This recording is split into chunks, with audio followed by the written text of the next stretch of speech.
Good day, mate. Welcome back to the channel. I'm FPL Root and welcome back to another FPL video.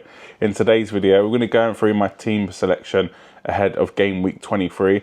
So it is a big week. It's kind of the week that everyone's looking to bring in some double game week players for the double game week in game week 24. Liverpool and Everton both have.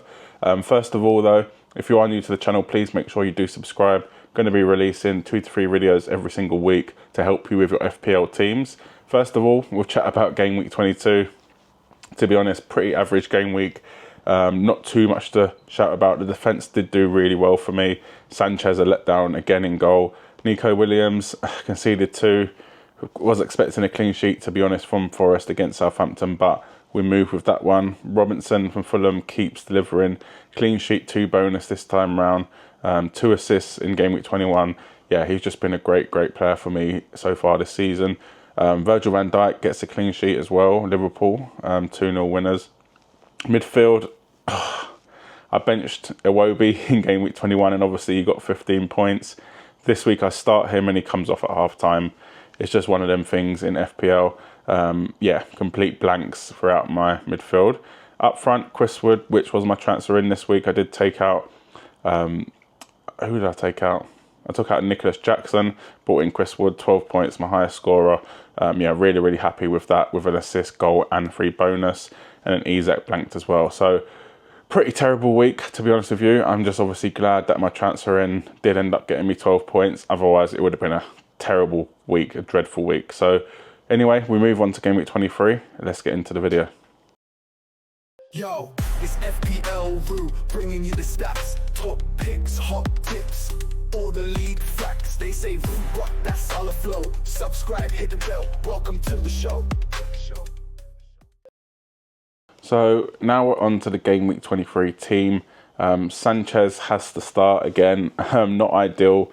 There is a world where I do transfer him out, but I don't really like taking out goalkeepers. And to be honest, there's not really a standout goalkeeper, probably apart from the Forest keeper, Sales, but I've already got a Forest defender. So for me, I'm just going to have to stick with Robert Sanchez in goal. I don't like it. I could change him, but for now, yeah, he's probably just going to stay in my team. With City away again, it's not ideal.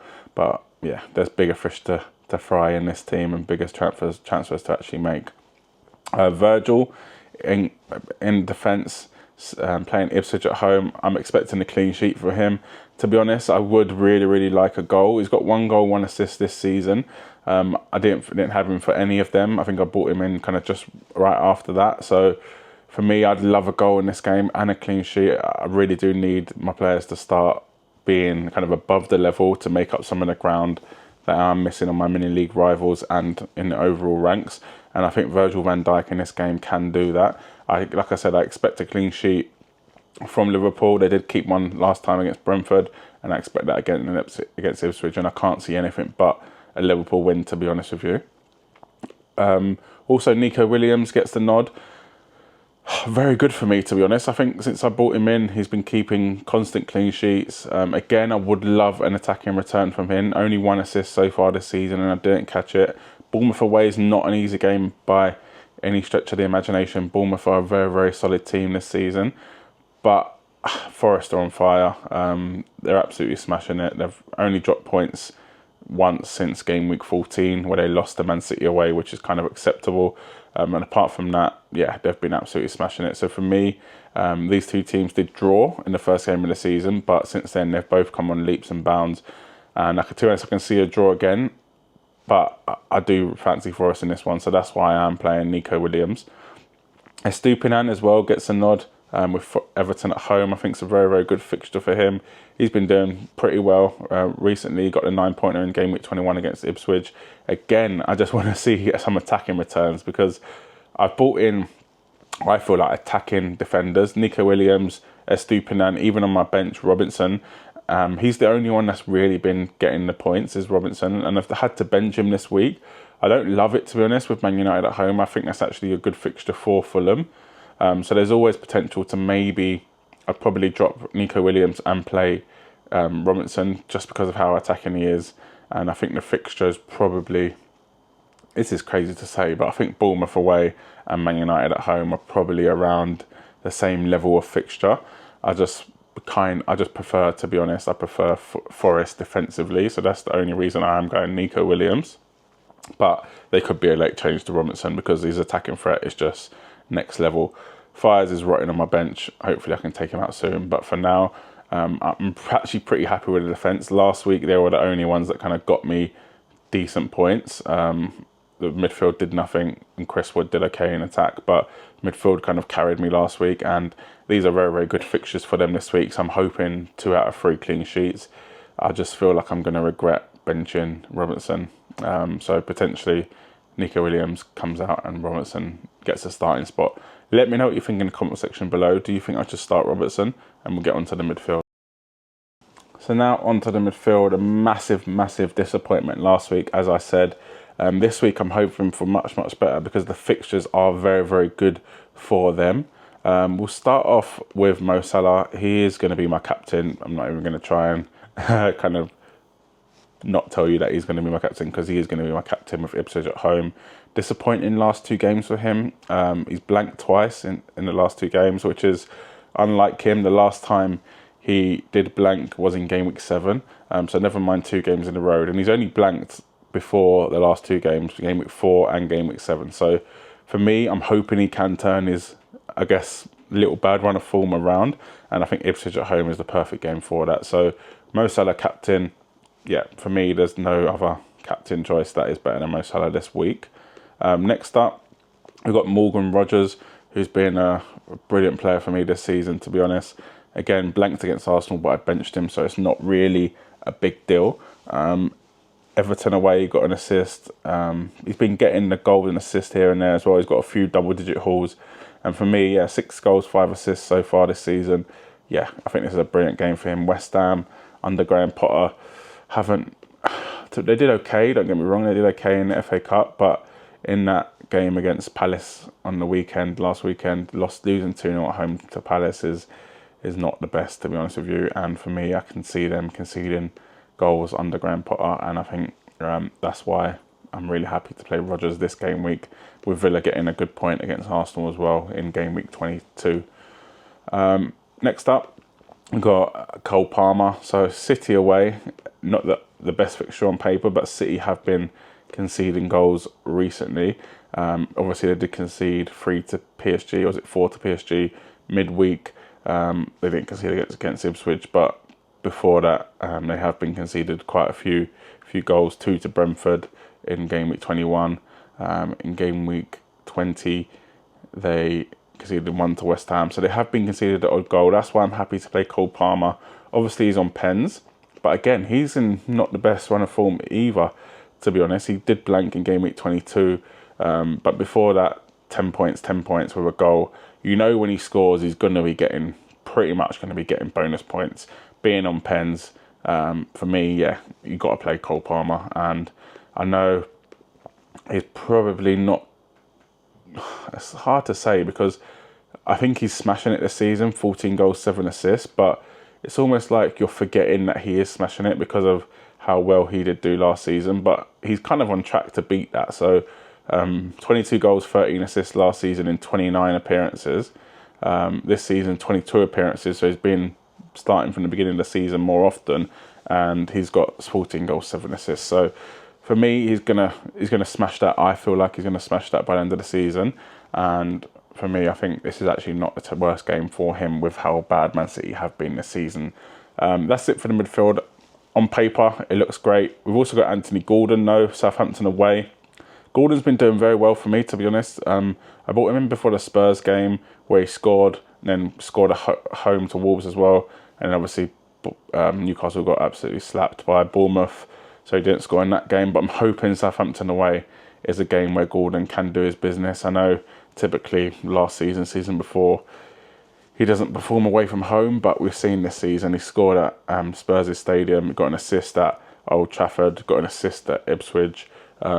He's done very, very well away from home this season. So for me, this is a very, very good game for him, and I'm hoping he can deliver, because I need it, to be honest. I need it from the midfield this week because of how good the fixtures are. Southampton away, home games against Ipswich and West Ham, and then obviously City away is not the best, but City conceded goals. So let me know what you think in the comment section below. We've also got Iwobi on the bench against Man United at home. Again, I don't love benching him for that game because I don't think it's a bad game. But the only player I'd bench him for is Rodgers. I just think Southampton away for Gordon and West Ham at home for Rodgers is the best one. Let me know what you think in the comment section below and we'll get on to the forwards. Now moving on to the forwards. We'll start off with Chris Wood. Again, smashed it last week for me. Bournemouth away is not going to be an easy game. Bournemouth are on fire at the minute, but Forest are on fire as well, to be honest. 14 goals, 2 assists so far for him this season. Yeah, it's just incredible. It's just incredible, to be honest. Goal and assist last time out against Southampton. The only thing that's concerning me, which is not a real concern, but it could be a concern if he doesn't score in a game, is the fact that he does come off early. He doesn't really finish the 90 minutes. The last time he did do that was in Gameweek 17. But even then, before that, it was 78 minutes, 61 minutes. Even the last 3 games, 82, 89, 87, 75. It seems like when the game's almost won, he comes off. Even if he's not won, he still comes off. So I'm a bit worried about that. But for now, yeah, as long as he keeps scoring, I'm happy, to be honest with you.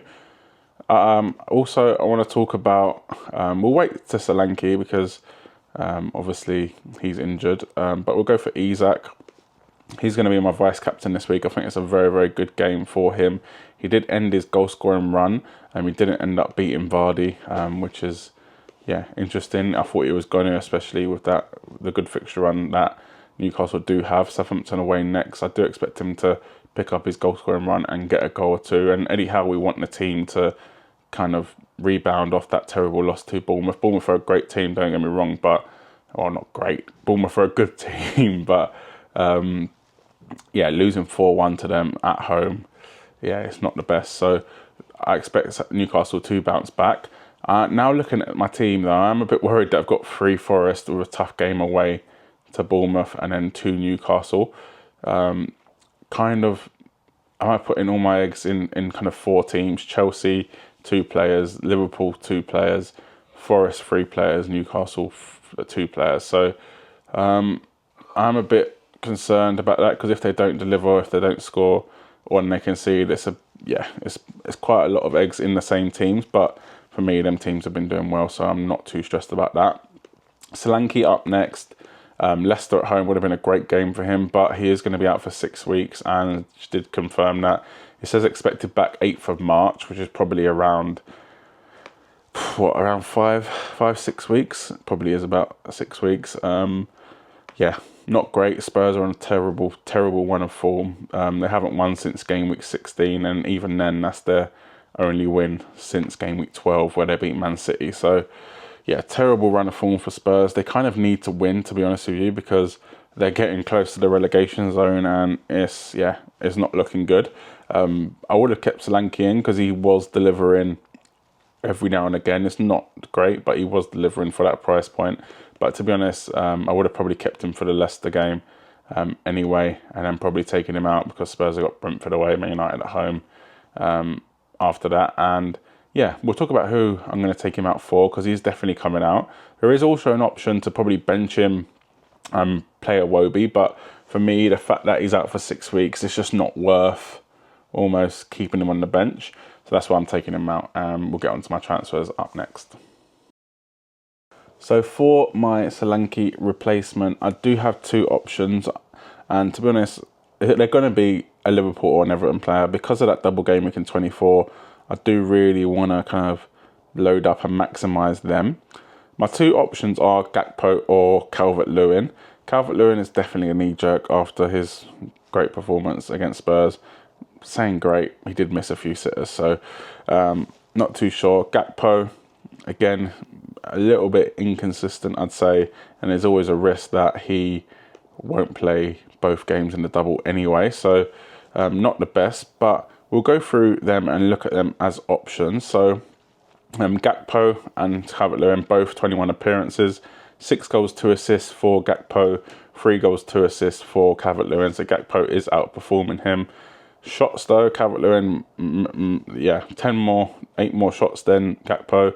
On target, yeah, 18 to 14 for Calvert-Lewin. More shots in the box for Calvert-Lewin, more expected goals for Calvert-Lewin, more expected assists for Gakpo. So Calvert-Lewin is definitely a bigger goal threat, and he should have scored 6, where Gakpo is probably shooting more from outside the box. Big chances 8 for Gakpo, 16 for Calvert-Lewin, and then 5 big chances for Gakpo, 1 created, 1 Calvert-Lewin. So really Gakpo, you're getting assists with Gakpo, you're getting more chances of assists, he's more creative. Calvert-Lewin, you're getting a player that's going to put the ball in the back of the net, if he does put the ball in the back of the net, if that makes sense. He's more of a goal threat. Fixture wise, again, they've both got that double, 2 away games for Liverpool, 2 home games for Everton, but either side of that, 2 home games for Liverpool, 2 away games for Everton. So it's pretty much 2 away games to be 2 home games. Gakpo, this season, like I said, 6 goals, 2 assists. He's only actually started 13 games. So although that does say 21 appearances, it's only starting 13 games.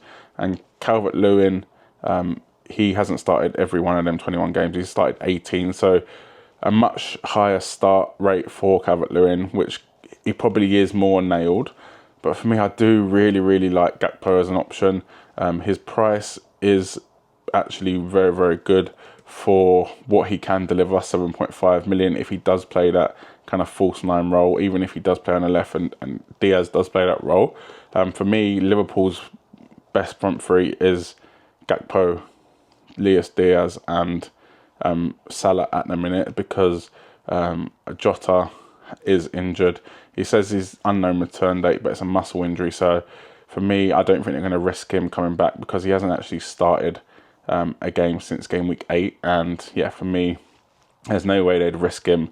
Obviously, Darwin is an option. He's just scored 2 goals in game week 22. But for me, yeah, Slot doesn't like him. He's only started 7 games. Gakpo started 13. For me, I think Gakpo is probably the safer bet in that Liverpool kind of forward front line. So for me, I'm probably going to go for Gakpo instead of Calvert-Lewin because of that Ipswich at home game as well. Let me know if you think in the comment section below. Subscribe to the channel. We're trying to hit 2k subs and I need your help. So if you are watching, please make sure you do subscribe. Smash a like on this video, leave a comment, and good luck for the game week.